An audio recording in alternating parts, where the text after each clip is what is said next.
Appropriations Committee, the gentleman from Wisconsin, Mr. Obey. The gentleman from Wisconsin is recognized for 5 minutes. I thank the gentleman for the time. Mr. Speaker, 4 years ago, this Congress voted to authorize the President to engage in a preemptive attack on Iraq, a country that had not attacked the United States. I supported military action against Afghanistan because they gave sanctuary to Osama bin Laden and those who attacked us on 9/11.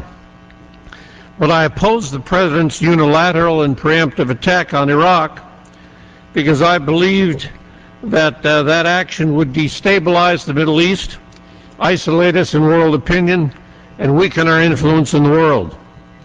Our opposition was vilified, our patriotism was questioned, and that continues today. We're told that if we oppose the President's intensification of the war, we are giving aid and comfort to the enemy. Well, I, for one, am tired of those who have been consistently wrong about this war, lecturing those of us who have been right from the start. I'm tired of the manipulation of intelligence by this administration. I'm tired of the stubbornness of an administration that didn't have a clue about the Middle East realities when they got us into this mess and don't have a clue now about how to get us out. Sadly, there will be no happy endings to this war. The President's policy has done so much damage that there is no good way for us to get out, whether it happens in 6 months or a year or 5 years. Our troops won the war, God bless them, but the problem with the President's plan is that it calls upon our troops to do something they do not have the power to do, and that is to convince the Iraqi factions to stop killing each other and work together on a political compromise. Instead of the President's surge, in my view, we should set a rough target for repositioning our troops out of the area. We should recognize that Sunni, Shiites, and Kurds will never join together in a strong central government.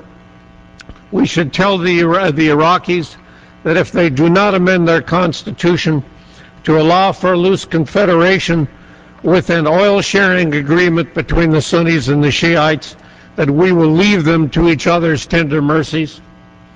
We should, excuse me, we should participate in regional discussions with all parties, including Syria and Iran.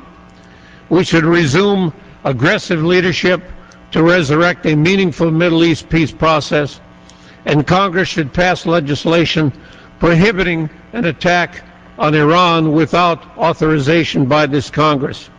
Given the chaos that the administration's policy has produced, none of these suggestions may work, but all of them would be better than continuing to be stuck in another 5-year period in an endless war with endless promises to the American people and with endless failures on the ground.